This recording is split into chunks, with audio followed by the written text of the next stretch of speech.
So hello everyone, welcome to Prasasnik Gurukul. In this video we are going to analyze some MCQs based on syllabus of EPFO जो आपका labour law और industrial relation से related है। तो सफलता series में आपका स्वागत है। वन बाय वन अब हम डिस्कस करेंगे कुछ MCQs का। तो फर्स्ट क्वेश्चन है आपका मिनिमम वेज एक्ट। यहाँ पर मैंने आपका minimum wage act, payment of wage act हो गया, आपका बोनस से रिलेटेड जो एक पर्टिकुलर प्रोविजन है वो सब इंक्लूड किए हैं इस पर्टिकुलर वीडियो में। तो पहला क्वेश्चन है आपका मिनिमम वेज एक्ट से। देखिए मैंने आपको बताया कि कोडिफिकेशन हो चुका है, पर कोडिफिकेशन आपका जो है अब तक जो आपके कोड आए हैं वो इम्प्लीमेंट नहीं हुए हैं, अभी वो एप्लीकेशन में नहीं आए हैं। जब तक वो नहीं आते, एनफोर्स नहीं होते, तब तक क्या है आपका जो पुराने एक्ट है उनका भी रेलेवेंस रहेगा, बट उनमें आपको सारा एक्ट नहीं पढ़ना है। बेसिक प्रोविजन किस ईयर में वो आए ये बहुत जरूरी है आपका, किस ईयर में आए। और उसमें जो मेन चीज है, जैसे मैं फैक्ट्री एक्ट में आपको बोलता हूं, जो डेफिनेशन ऑफ फैक्ट्री है आपका वो किस पर्टिकुलर प्रोविजन में है, किस पर्टिकुलर सेक्शन में है, ये आपको समझना है। ठीक है, जो भी पर्टिकुलर एक्ट है उसमें जो पर्टिकुलर मेन आपका थीम है वो किस सेक्शन में है ये आप जरूर याद रखना। ठीक है, बाकी उसका जो जनरल प्रोविजन है हम उसको देखेंगे। तो पहला क्वेश्चन आपका है, consider the following statement about the minimum wage act. तो मिनिमम वेज एक्ट पहला है इट केम इनटू एनफोर्समेंट या it came into force on 15 मार्च 1948। ठीक है, 15 मार्च 1948 को आया। दूसरा है the appropriate government can revise the minimum age at the interval of 5 year, कि 5 ईयर के इंटरवल में भाई आपकी जो भी अप्रोप्रिएट गवर्नमेंट होगी, अगर वो स्टेट गवर्नमेंट है तो स्टेट, अगर वो उसका जो है डायरेक्टली जो वो पर्टिकुलर एस्टेब्लिशमेंट है स्टेट के अंडर में आते हैं, अगर वो सेंटर के अंडर में आते हैं तो वहाँ पे सेंट्रल गवर्नमेंट है, तो क्या वो 5 साल के बीच में रिवाइज कर सकती है। तो इसका एक्सप्लेनेशन देख लेते हैं। एक्सप्लेनेशन अगर आप यहाँ पे देखेंगे तो मिनिमम वेज एक्ट है आपका, ये पास हुआ था किस में, 1948 में, करेक्ट है। 15 मार्च 1948 को ये आपका फोर्स में आ गया था। ठीक है, एनफोर्स हो गया था। अब बात करते हैं अप्रोप्रिएट गवर्नमेंट की। ठीक है, इसको भी आप एक बार देख लीजिए, हर जगह आपने देखा ही होगा, बट इस पर्टिकुलर सेक्शन में अगर मैं बात करूं लेबर से रिलेटेड जितने भी एक्ट है, तो यहां पर 2B सेक्शन में दिया गया है। और अप्रोप्रिएट गवर्नमेंट का मीनिंग क्या है? मीनिंग है आपका in the relation to any scheduled employment carried on by और under the authority of central government और रेलवे एडमिनिस्ट्रेशन, और in relation to mine, oil field और मेजर पार्ट और any corporation established by the central act. तो central act के द्वारा कोई इस टाइप का जो आपका इंडस्ट्री, कोई इस टाइप का कॉरपोरेशन इस्टेब्लिश किया गया है, या फिर आपका वो रेलवे है, माइन से रिलेटेड कोई चीज़ है, पोर्ट्स, मेजर पोर्ट है उनसे रिलेटेड है, वो सब में अप्रोप्रिएट गवर्नमेंट आपकी क्या होगी? सेंट्रल गवर्नमेंट होगी, बाकी में आपका स्टेट गवर्नमेंट होगी। ठीक है, अब है आपका सेक्शन 3 क्लोज 1 सब क्लोज बी। ये क्या बोलता है? अप्रोप्रिएट गवर्नमेंट में review at such interval as it may think fit, such interval shall not exceed 5 years. इसका मतलब क्या है कि भाई वो 1 साल में भी कर सकती है, 2 में भी कर सकती है, 3 में भी कर सकती है, बट 5 से ज्यादा नहीं होना चाहिए। ठीक है, तो 5 ईयर इंटरवल में वो कभी भी कर सकती है, पर 5 से ज्यादा नहीं होना चाहिए। 6 में नहीं कर सकती। भाई आप सोचते 6 साल बाद रिवाइज कर दे, नहीं, 5 साल के अंदर करना पड़ेगा, बट वो 1, 2, 3, 4, 3.5 या फिर आपका जो भी 4.5 साल कुछ भी हो सकता है, बट 5 साल से ज्यादा नहीं होना चाहिए। तो दोनों स्टेटमेंट आपके क्या हुए? करेक्ट हो गए। तो आंसर आपका क्या हो गया? सी।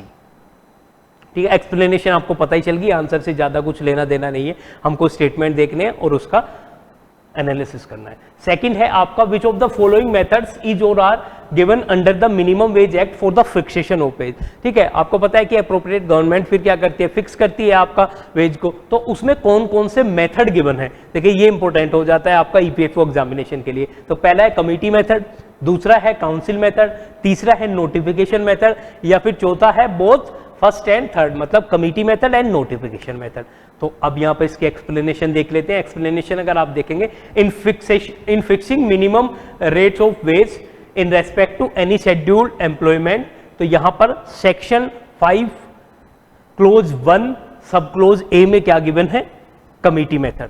ठीक है, तो पहला तो ठीक था। कमिटी मेथड क्या है? इसमें यहां पर जो अप्रोप्रिएट गवर्नमेंट है वो क्या करेगी, अपॉइंट करेगी एक कमिटी को, और वो कमिटी का as it consider necessary to hold inquiry and advice. तो ये कमिटी क्या करेगी, ये कमिटी अपना एक बेसिस तैयार करेगी कि मिनिमम वेज ये होनी चाहिए, ये नहीं होनी चाहिए, ठीक है, एक्सपर्ट से एडवाइस लेगी, जो भी करेगी, फिर उसके बाद में गवर्नमेंट को अपने रिकमेंडेशन देगी। तो एक मेथड तो ये हो गया। उसके बाद में गवर्नमेंट फिक्स करेगी, बाय नोटिफिकेशन उसको पब्लिश कर देगी।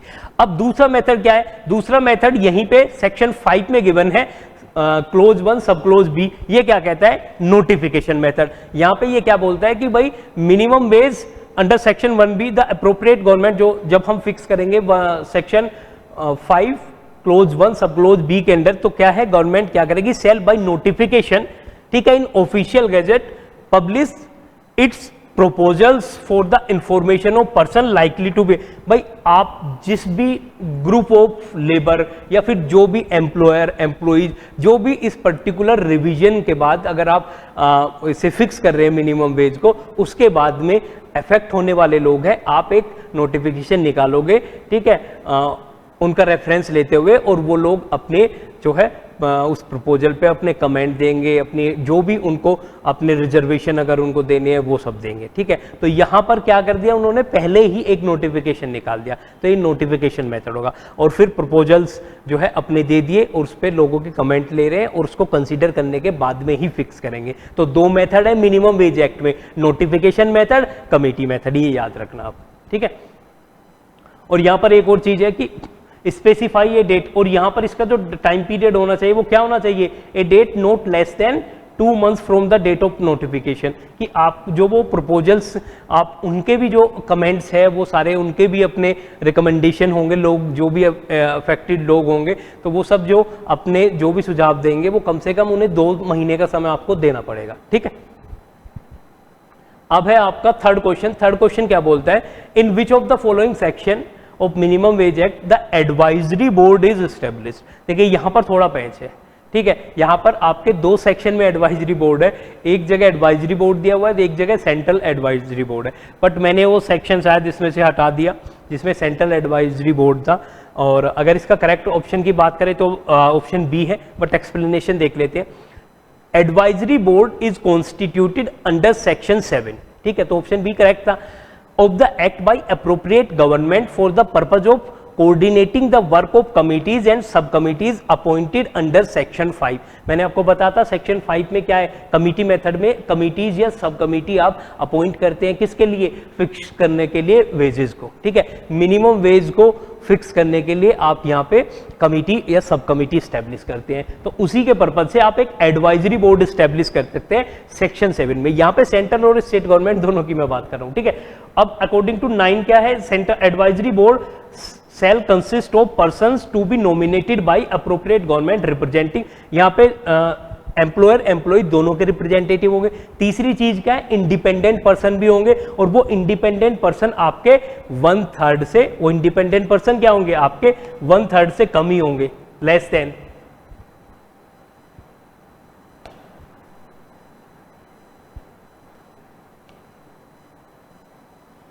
वो क्या होंगे, आपके 1/3 से कम होंगे।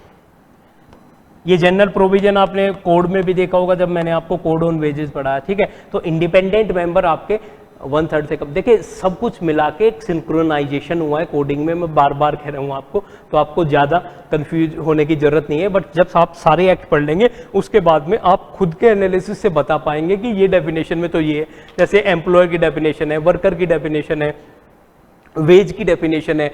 वेज में सिर्फ जैसे मैंने आपको बताया था कि भाई वेज में क्या होगा, रिटेनिंग अलाउंस, बेसिक सैलरी और डीए।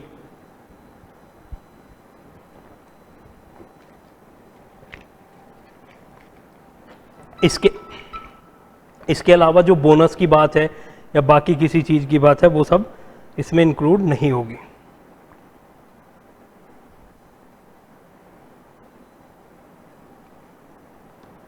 ठीक है।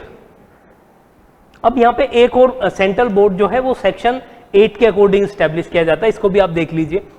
ये सेंट्रल एडवाइजरी बोर्ड है, ठीक है। अब सेंट्रल एडवाइजरी बोर्ड का पर्पज क्या है, for the purpose of advising central government and state government in the, वो ये कि उनको एडवाइज करना है, इसमें ज़्यादा आप इसके फंक्शन पे मत जाना, बट इतना ज़रूर याद रखना सेक्शन 7 में हम सिंपल एडवाइजरी बोर्ड स्टेब्लिशमेंट की बात करते हैं, वो सेंटर भी कर सकते हैं, स्टेट भी कर सकते हैं। सेक्शन 8 में पर्टिकुलरली सेंट्रल एडवाइजरी बोर्ड की बात की गई है, ठीक है।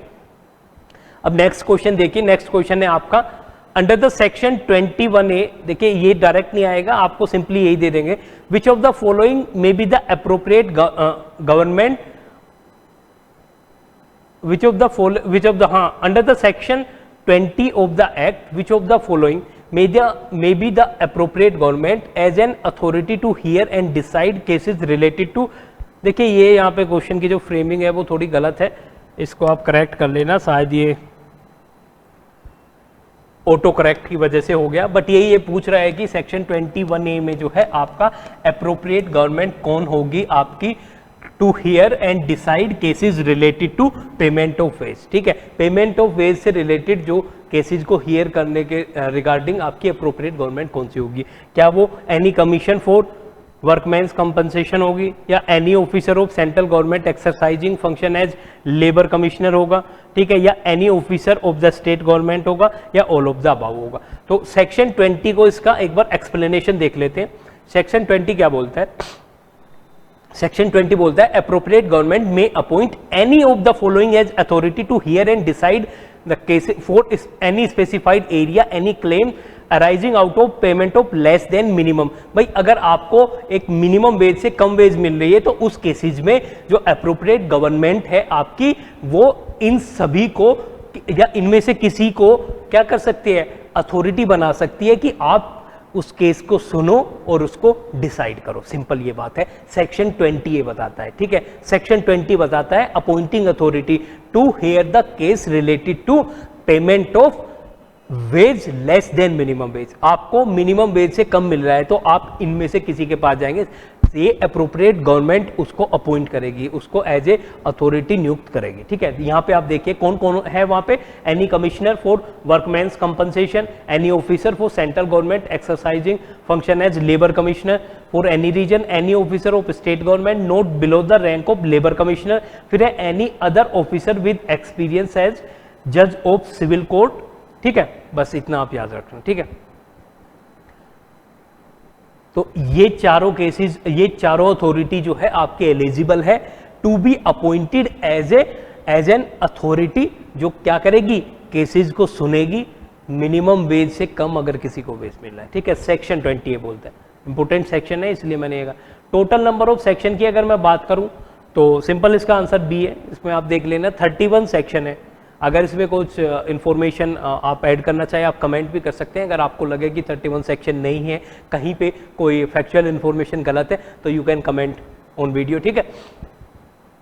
अब आता है आपका सेक्शन नेक्स्ट 6th क्वेश्चन, ये क्या बोलता है, which of the following section empowers the central government to make rule.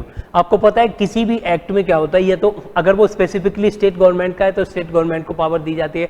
Generally जो एक्ट पार्लियामेंट से पास होते हैं वो सेंट्रल गवर्नमेंट को एम्पावर करते हैं to make certain rule and regulation, क्योंकि आपको पता है देखिए जब एक एक्ट बन जाता है आप बार बार एक्ट को ऐसे चेंज भी नहीं कर सकते, ना ही अगर एक्ट को आपको इंप्लीमेंट करना है तो आपको एक सेट ऑफ रूल्स बनाना पड़ेगा, आप उसको एक्ट में भी इंक्लूड नहीं कर सकते। तो आप जो है सर्टेन पावर्स देते हैं गवर्नमेंट को, जिससे एग्जीक्यूटिव को आप पावर देते हैं, क्योंकि एक्ट कौन पास करता है, एक्ट पार्लियामेंट पास करती है, एक्ट लेजिस्लेचर पास करती है। रूल मेकिंग की जनरली पावर जो है वो एग्जीक्यूटिव के पास होती है। आप ये ध्यान रखना, ये हमेशा आप जनरल सी एक बात है जो आपका एग्जामिनेशन में डायरेक्ट ऐसे ना पूछी जाए, बट आप जनरल याद रखना, आपका लॉ मेकिंग का फंक्शन आपका लेजिस्लेचर का है, बट जो रूल मेकिंग है वो एक तरीके से जो पावर है वो किसकी है, वो एग्जीक्यूटिव की पावर होती है। तो यहां पर जो आपका सेक्शन 29 है, ऑप्शन करेक्ट इसका बी है। सेक्शन 29 आप यहां पे देख सकते हैं, सेक्शन 29 क्या करता है, वो आपका एम्पावर करता है सेंट्रल गवर्नमेंट को to make certain rules regarding this particular act. आप वो रूल किसके रिगार्डिंग कर सकते हैं, वो voting and mode of conducting business by central advisory board and other relevant matters. तो यहाँ पे एक स्कोप बहुत बड़ा है, वो किसी भी टाइप के रूल बना सकती है जो इस पर्टिकुलर एक्ट से रिलेटेड है, जो आपके मिनिमम वेज के पेमेंट से है, उसका अगर किसी को कम मिल रहा है तो उसका कैसे अथॉरिटी स्टैब्लिश की जाएगी, कैसे वो मेथड होंगे, कमिटी कैसे वर्क, जैसे हमने इस्टेब्लिशमेंट ऑफ कमिटी तो देखा यहाँ पे सेक्शन 5 में, कमिटी मेथड में क्या देगा, कमिटी का एस्टेब्लिशमेंट देगा या फिर आपका नोटिफिकेशन मेथड देगा, बट उसका जो बेसिक प्रोसीजर वहां पे फॉलो किया जाएगा वो रूल में आएगा। ठीक है, तो that's all for this video. Now we are going to analyse MCQs in next video. और अगर आपको ये सीरीज अच्छी लग रही है तो आप कमेंट कर सकते हैं, शेयर कर सकते हैं और अपने भी सजेशन आप दे सकते हैं कि आपको कैसा लगता है कि किस टाइप का MCQs और बनाना चाहिए, चाहे वो लेबर लॉ का हो या फिर पर्टिकुलर किसी भी फील्ड से रिलेटेड हो। देखिए जब भी आप सिविल सर्विस की प्रिपरेशन करते हैं या किसी अदर एग्जामिनेशन का भी आप तैयारी करते हैं तो यहाँ पर जो एक बेसिस होना चाहिए वो एक जो आप डायलेक्टिक अप्रोच जो आपने अगर पढ़ी हो पोल साइंस में, तो उसमें क्या है कि आपको डिस्कशन अगर आप नहीं करेंगे यहाँ पे, ठीक है, डिस्कशन नहीं करेंगे तो आपके जो डाउट्स है वो माइंड में ही रह जाएंगे। आप सिंपली क्या ले रहे हैं, आप इंफॉर्मेशन ले रहे हैं, तो इंफॉर्मेशन गैदर करना यहाँ पे पर्पज नहीं होना चाहिए किसी भी कंपटीशन एग्जामिनेशन में। If you are only collecting information तो उससे आपका एग्जामिनेशन कभी भी क्लियर नहीं होगा। एग्जामिनेशन क्लियर कब होगा, एग्जामिनेशन क्लियर तब होगा जब आपका जो अप्रोच है वो ऐसी होगी कि हम मुझे अपने डाउट क्लियर करने, डाउट क्लियर करने के लिए आपको बोलना पड़ेगा, आपको किसी से डिस्कशन करना पड़ेगा, आपको अपने रिजर्वेशन, अपने पॉइंट किसी को देने पड़ेंगे। ठीक है, so thank you so much.